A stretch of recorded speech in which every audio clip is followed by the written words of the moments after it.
Loué soit Jésus-Christ qui se donne à nous par son corps, qui est l'Église. Sa grâce et sa paix soient avec vous.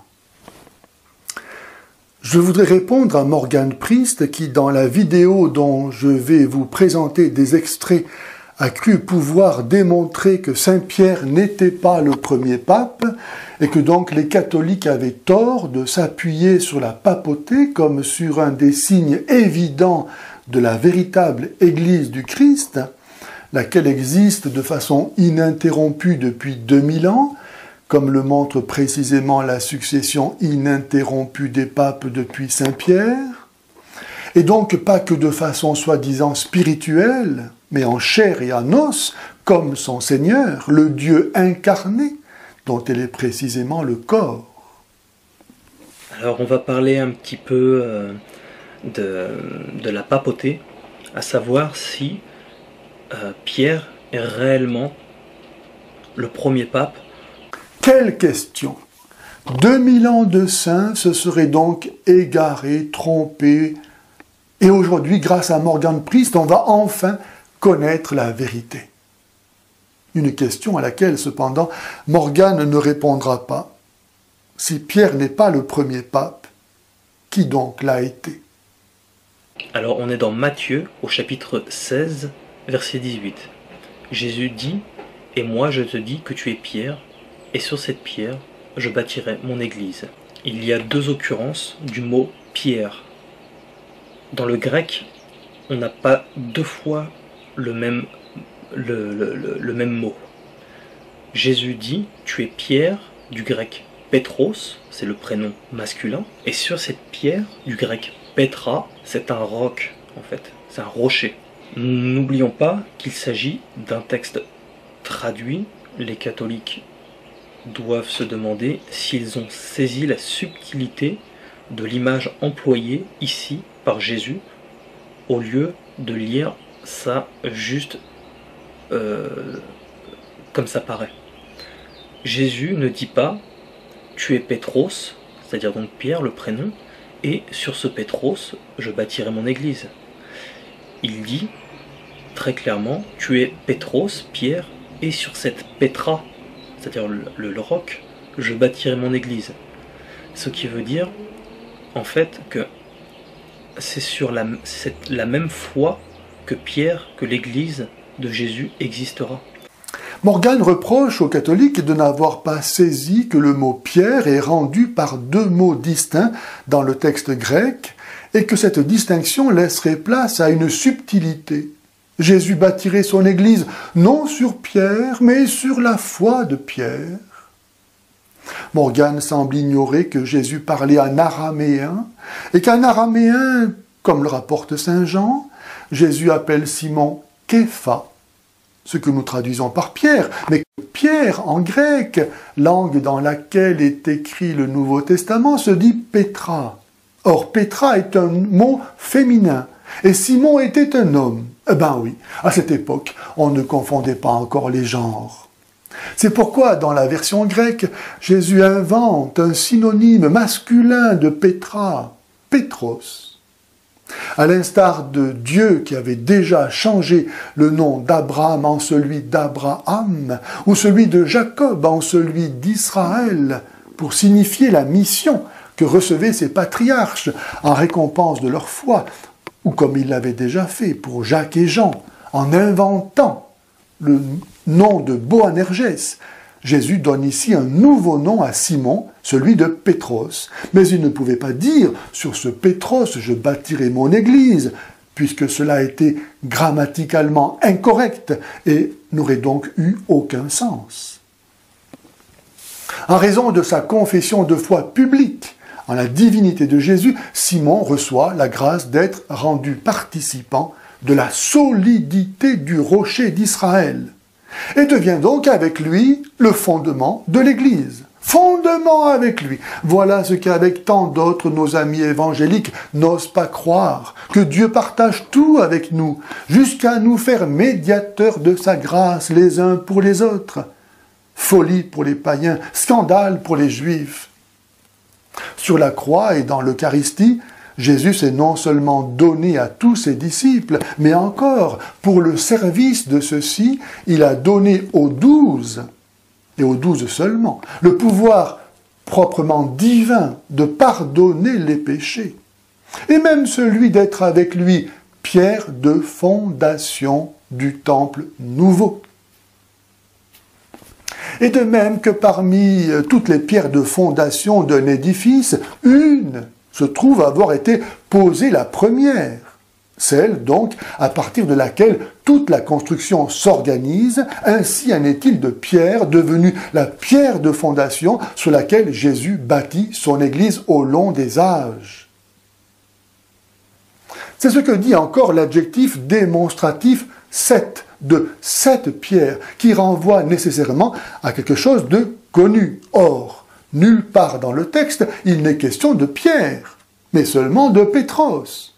Il est donc clair que cette pierre désigne Pétros, et non pas seulement la foi de Pierre, comme le dit faussement Morgane, qui oublie de noter que Jésus confirme aussitôt le partage de son rôle de pierre de fondation de l'Église avec Pierre en lui disant « Je te donnerai les clés du royaume des cieux, tout ce que tu lieras sur la terre sera lié au ciel, et tout ce que tu délieras sur la terre sera délié au ciel. » S'il y a donc une subtilité que quelqu'un n'a pas vue, ce n'est pas la distinction entre Pétros et Pétra qu'auraient ignoré les catholiques, mais c'est celle entre Pierre et la papauté que n'a pas vu Morgane.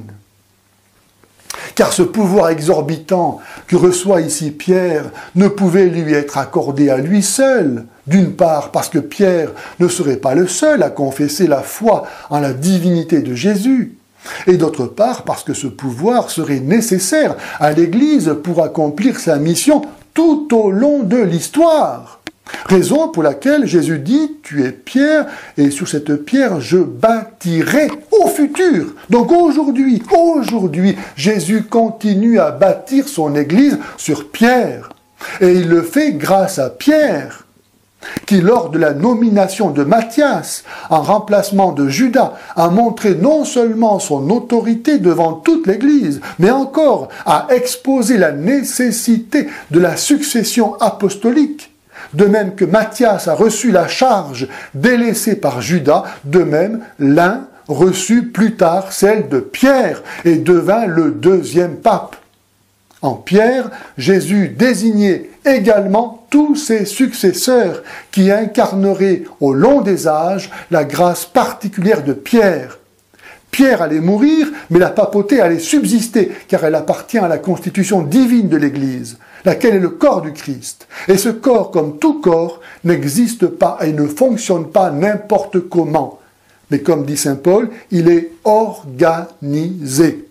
Et telle est la raison d'être de la hiérarchie catholique et du sacrement de l'ordre qui la constitue, d'en être comme la colonne vertébrale. Cette colonne vertébrale, la succession des papes dans l'histoire, est comme le fil rouge qui nous relie à travers l'histoire jusqu'à la fondation de l'Église par Jésus lui-même, en sorte que l'on puisse reconnaître parmi toutes les fausses églises créées par les hommes, celle qu'a créée Jésus, et qui subsiste depuis 2000 ans.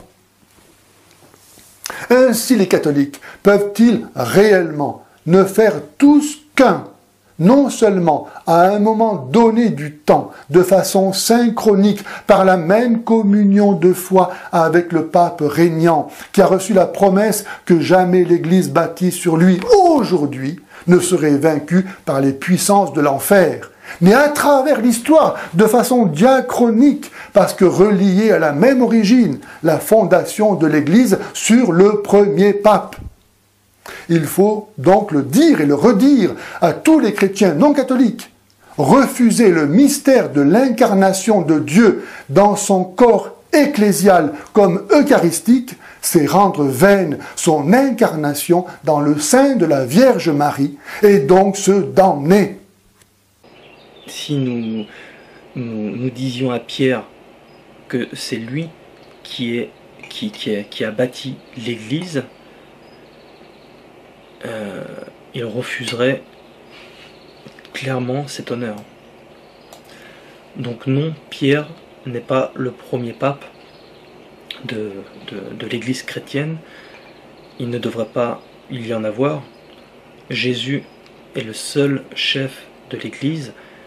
Il n'a jamais été question pour les catholiques de confondre Pierre et Jésus, ou de dire que c'est Pierre qui bâtit l'Église. L'argument de Morgane n'a donc aucun sens. Et la conclusion qu'il en tire, que Pierre ne serait pas le premier pape, n'a donc pas non plus de sens. Pierre ne se prenait certes pas pour le Fils de Dieu, mort et ressuscité, fondateur de l'Église, pour le salut du monde. Mais ce n'est pas pour autant qu'il niait avoir été choisi pour être le chef visible de l'Église, et qu'il n'était pas considéré comme tel par les autres chrétiens. Sinon, pourquoi Pierre est-il nommé plus de 100 fois dans le Nouveau Testament, suivi par Jean 29 fois seulement? Pourquoi dans les listes d'apôtres, Pierre est-il toujours placé en premier, et même désigné comme le premier ou le chef? Pourquoi Jean attend-il pour entrer dans le tombeau du Christ que Pierre entre le premier?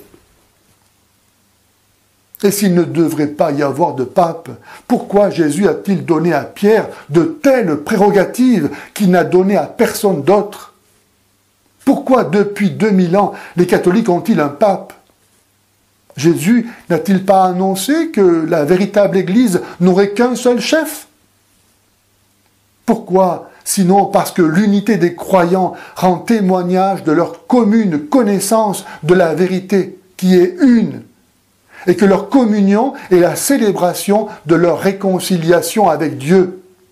C'est pourquoi la division des chrétiens est le plus grand scandale qui soit, car Jésus a fait de l'unité de l'Église la condition du salut du monde.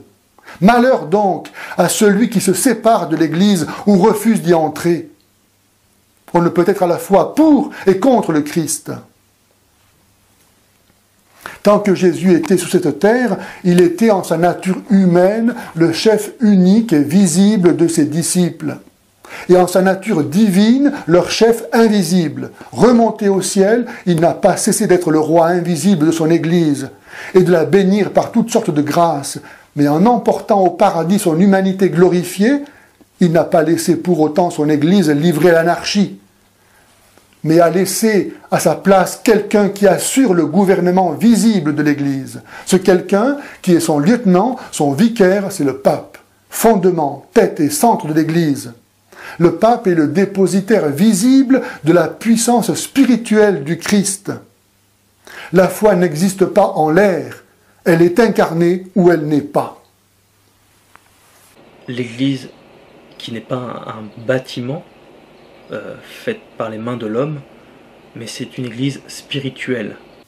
Refuser l'organisation que Jésus a donnée à son Église, grâce à laquelle, comme un corps unique et vivant, elle se perpétue dans l'histoire, pour dire que l'Église est seulement spirituelle, c'est non seulement nier le mystère de l'incarnation jusque dans son accomplissement, car Dieu ne s'est pas incarné pour lui, mais pour nous donner sa chair, afin que nous puissions devenir nous-mêmes sa chair, et ainsi ressusciter avec lui. Mais encore, c'est faire de la vie de foi le monde des ténèbres, où personne ne peut rien voir de concret, de tangible, d'incarné, en sorte que seuls les charlatans y voient quelque chose, aveugles qui guident d'autres aveugles. Jésus donne au monde, en la personne de Pierre, la garantie de pouvoir trouver la vraie foi, l'authentique connaissance de la vérité divine, et d'être ainsi délivré des élucubrations des pasteurs autoproclamés. Que Jésus n'ait pas bâti son Église sur la foi de Pierre seulement, comme ose l'enseigner Morgane, mais bien sur Pierre lui-même. Cela est encore visible lorsque la veille de la Passion, Jésus lui dit « Simon, Simon, Satan vous a réclamé pour vous passer au crible comme le froment, mais moi, j'ai prié pour toi, afin que ta foi ne défaille pas. Et toi, quand tu seras revenu, affermis tes frères. » Jésus a donc prié spécialement pour Simon-Pierre, pour que sa foi ne défaille pas. Et le mot « infaillible » signifie précisément « ne pas défaillir ». Ce verset rend magnifiquement compte de l'enseignement catholique sur l'infaillibilité du pape. Mais attention, la doctrine de l'infaillibilité du pape ne veut pas dire que le pape ne peut pas pécher ou faire des erreurs, mais que lorsqu'il enseigne avec autorité à l'Église entière une doctrine en matière de foi ou de morale, Jésus nous assure que sa foi ne saurait défaillir. Ce pouvoir de conduire l'Église dans la vérité est redonné à Pierre après la résurrection, lorsque Jésus lui demande de réparer par une triple profession d'amour son triple reniement. L'Église catholique n'enseigne pas qu'un pape, en tant qu'homme, ne puisse pas pécher ou même se damner, mais qu'en tant que pape, il est protégé d'enseigner l'erreur. Cette grâce est liée à l'exercice même de la papauté, qui est protégé par le Christ, et l'on comprend qu'il en soit ainsi. Jésus n'est pas venu rendre témoignage à la vérité, et à quel prix, pour que ce témoignage se perde. Aussi donne-t-il aux hommes le moyen sûr d'accéder à ce témoignage, et donc à la vraie foi. Voilà pourquoi le grand saint Paul, qui avait vu Jésus ressuscité, qui faisait des miracles, qui avait fondé de nombreuses communautés chrétiennes, découvrant cette vérité, vient tout de suite soumettre à Pierre tout son travail, de peur, dit-il, d'avoir couru jusque-là pour rien. Jésus n'avait pas demandé des grandes cathédrales comme on voit aujourd'hui, même si c'est très joli. Il n'avait pas demandé un Vatican richissime. Il n'avait pas demandé toutes ces choses-là, Jésus. Jésus n'a pas demandé non plus à ce que l'on se brosse les dents. Faut-il donc ne pas se brosser les dents? Quant à dénoncer la prétendue richesse du Vatican, le coup nous a déjà été fait par Judas. En résumé, le Père, qui est l'intellect, a engendré par son esprit, qui est la pensée émanant du Père, de l'intellect, le Fils, qui est sa parole. Il l'a engendré homme. Donc, ce n'est pas trois personnes, en fait, mais trois caractéristiques qui composent Dieu. L'hérésie du modalisme que vient de professer Morgane a déjà été condamnée lors d'un concile à Rome en 262. Lorsqu'on ne veut pas vivre dans la communion de l'Église de Rome, mais que l'on préfère se fabriquer sa propre religion, on ne peut que finir par perdre tôt ou tard la foi. Ainsi, nier qu'il y a trois personnes en Dieu, ce n'est pas seulement ne pas être catholique, c'est ne pas être chrétien du tout. En refusant de vivre en communion avec l'Église, on finit non seulement par perdre la foi, mais encore par tomber dans toutes sortes de péchés graves, comme la calomnie et la diffamation dont se rend gravement coupable Morgane. Au Vatican, il faut regarder beaucoup de témoignages d'anciens maçons, Illuminati, tout ça, qui parlent bien, sans par hasard ils sont souvent envoyés au Vatican, et ils parlent bien de 13 chambres sous le Vatican qui servent au sacrifice humain, pour un maximum de pouvoir. La voie du Christ est une voie d'humilité, qui consiste à recevoir avec reconnaissance ce qui nous a précédés, à y lire l'œuvre de Dieu, afin de la continuer, et non pas à l'instar de ce que l'ont toujours fait au long des siècles les fils du diable, à faire table rase du passé, à le déclarer temps obscur, temps de la Jaïlia ou du Moyen-Âge, pour bâtir à sa place l'œuvre prétendument supérieure, qui n'est autre que celle de l'Antichrist. Lorsque l'idiot ne comprend pas quelque chose de la vie ou de la foi de l'Église, il estime devoir le rejeter. Mais lorsque le sage ne comprend pas cette même chose, parce qu'il a la foi véritable, il attend de pouvoir comprendre, et Dieu le lui montre. Bien sûr, il peut y avoir, et il y a dans l'Église, des comportements que l'on aimerait ne pas y voir. Pour autant, quels que soient les péchés de certains membres de l'Église, nul ne sera justifié de l'avoir quitté à cause d'eux, car on ne rentre pas dans l'Église à cause de Pierre, Paul, Jacques ou Jean, mais à cause de Jésus-Christ. Et Jésus-Christ ne saurait décevoir quiconque, lui qui est toujours le même, en sorte qu'il n'y a jamais de raison de quitter l'Église. Que chacun donc soit à sa place et fasse pour sa part ce qu'il aimerait que l'Église soit et fasse, ce que Jésus veut qu'elle soit et fasse. Et si chacun fait ainsi, tout ira bien. Mais si l'on quitte l'Église ou refuse d'y entrer au motif du péché de certains, qu'est-ce faire d'autre que le jeu du démon? Car que veut le démon, sinon qu'il n'y ait plus d'Église, plus de moyens de communiquer la grâce du pardon et de la vie éternelle aux hommes? Il n'y a donc jamais de raison de quitter l'Église. Quitter l'Église ou refuser d'y entrer, c'est ne pas aimer Jésus-Christ, qui ne fait qu'un avec son Église. Dieu s'est incarné et continue à s'incarner dans l'Église et par l'Église, en ce qui s'offre à lui dans la réception des sacrements. De même que Dieu a tiré Ève du côté d'Adam, Dieu tire l'Église du côté ouvert de Jésus, d'où coule sans cesse l'eau qui purifie et le sang qui donne la vie éternelle.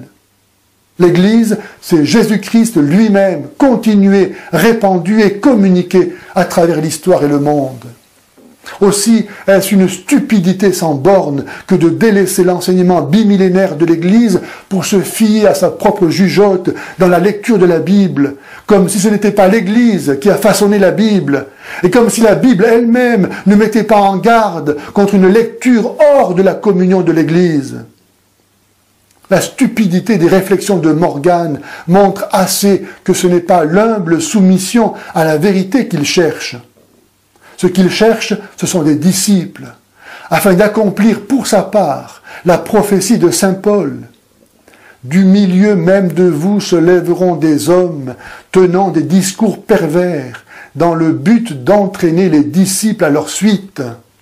N'hésitez pas à vous abonner à ma chaîne YouTube, à rejoindre nombreux disciples sur le forum qu'il y a sur mon site morganpriest.com, sur le forum également de mon site qui regroupe énormément de disciples,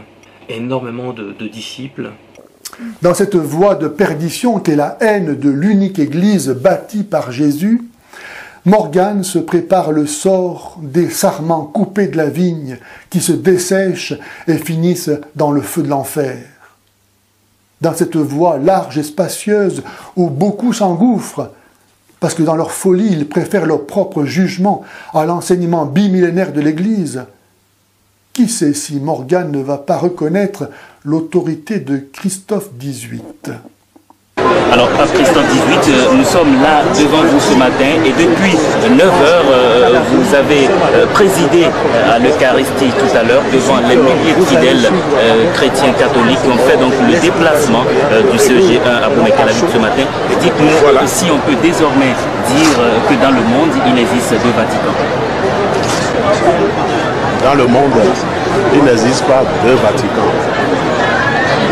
Il n'en existe qu'un. Là où il y a le pape, élu par Dieu le Père lui-même. Nous pouvons dire que depuis Saint-Pierre, il n'y a plus jamais eu de pape.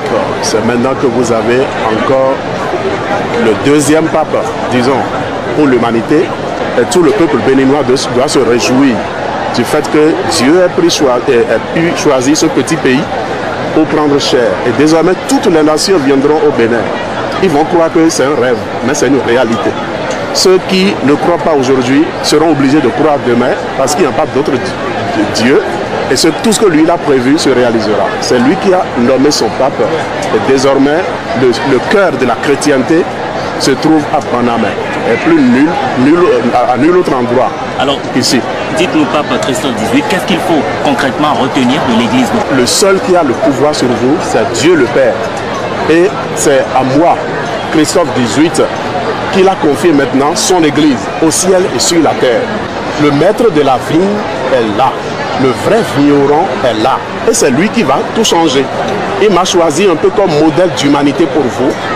En matière d'amour, de miséricorde et d'humilité, il m'a choisi seulement pour que vous puissiez avoir un modèle humain à côté de lui. Ce n'est pas moi, Pape Christophe XVIII, qui va changer quelque chose. C'est Dieu lui-même qui est dans son monde, que vous voyez, que vous entendez, qui va, si vous le suivez, le monde va changer. Voilà. Alors, Pape Christophe XVIII, est-ce que vous pouvez nous donner une idée sur les vêtements que vous avez portés et ce que Dada Parfait a porté et nous dire vous n'avez pas Dada Parfait de là, c'est Dieu le Père que vous avez là. De là, c'est Dieu le Père que vous avez là. Dieu le Père, d'accord, d'accord. Et que Dieu le Père a porté et nous donner également une idée sur les activités que vous préconisez pour la Pentecôte. Les vêtements que j'ai portés, expliquez-nous le sens. Mais je suis en tout blanc. Comme vous pouvez voir, ce n'est pas un vêtement qui vient de ce monde. J'ai porté quelque chose pour représenter ce que je suis devenu dans mon âme pour l'humanité. Et je souhaiterais tant que vous aussi, Dieu puisse vous porter ce même vêtement, que vous puissiez être revêtus de la même blancheur. Pareil pour Dieu le Père que vous avez devant vous. Pareil pour Dieu le Père que vous avez devant vous.